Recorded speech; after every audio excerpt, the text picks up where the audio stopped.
if you can find a place that's 58 versus 56. Is that worth the effort? Honestly, I think a guy looking at Bob Downey live right now. Suches, man. Dadgum good one hooked right here. Stud.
Let's go, baby! Boom! Arashi vibe down the hatch. Yes, baby!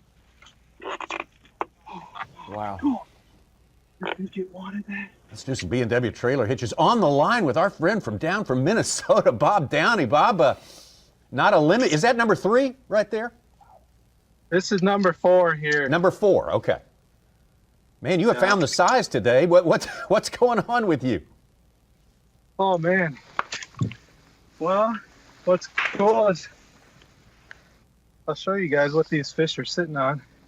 There's shell right there down the throat. I don't know if they're eating little stuff off the bottom, but basically I've caught one good fish here in practice and just kind of yo-yoing a Arashi vibe trap, lipless crankbait, and that one's gonna go over 7, guys. Wow. Hey. And I caught one here. I lost it in practice, and I'll kind of explain, I think, what it is here in a second.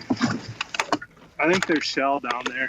I'll show you on the 360. You can see it pretty good. But I'm just off the bank. I'm in a pretty popular area right now, but I think with the weather we've had overnight, these fish have maybe stacked up on this spot because there were fish on the bank here in practice. I'm shaking like crazy. But it's just a little depression in this little, it's kind of a community hole, this whole stretch.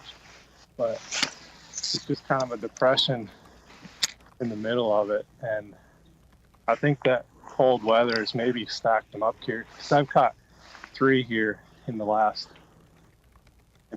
30 minutes. I hammered it.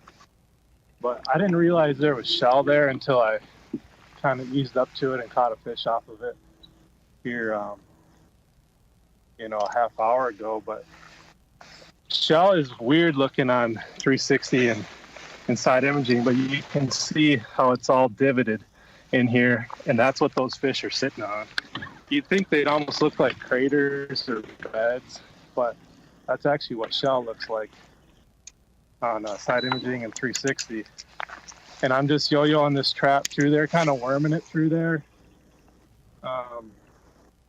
Normally you fish a trap, you're kind of winding it a lot or ripping it through grass.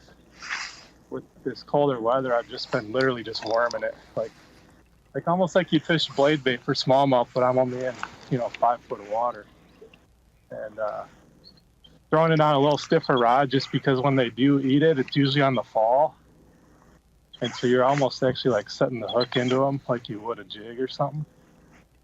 So I started with a glass rod in practice and lost a couple doing it, so switched over to like a medium heavy, and that seems to be working. But man, we get one more, we're out of here. It's been quite the surprise. You can see it really good now. We kind of got shell here, and then some depressions kind of right out in the front. And I'm using live too, and there's some fish out in front, but there's a lot of mullet in here. So who knows if those are bass or mullet? It's kind of hard to tell. Hey, Bob, you're in a very, very popular area. We're not going to get into exact area, but it's popular, but it's also big. When you say if you catch one more, you're out of there, are you out of there, or are you basically just expanding where you're at right there? You know, I might expand some. I do have some other areas in here. The first shell bar I stopped on in the morning was, you know, further out and didn't get anything. And then the second shell bar, there was another impact on it, so I just went past. And this is kind of the third one I have in here. But yeah, it's a huge area. And I caught some fish on the bank in practice too. And that could go maybe later today. Who knows? But yeah, probably scan around a little bit. We got boats out in front of us too, so clearly people caught fish elsewhere in this general area. It's not a secret. I mean, if you watch the St. John's tournaments the last several years, it's a well-known area, but it kind of just changes daily with the conditions and how they set up. And I think I just got really fortunate with the weather we had. It seems like it kind of sucked into.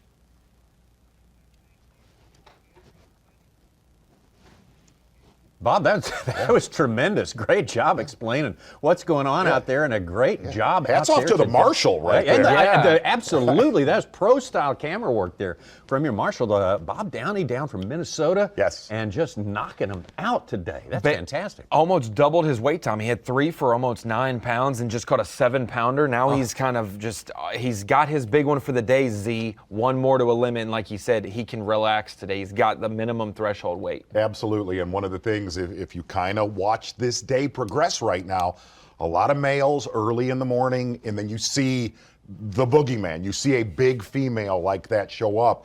Typical St. John's 101 right now. And I'll throw what you want. One other thing, and I was going to talk to Bob Downey about this, is during the offseason, look, he's a river rat. He's a Mississippi river rat, is through the offseason moving up to Detroit Lakes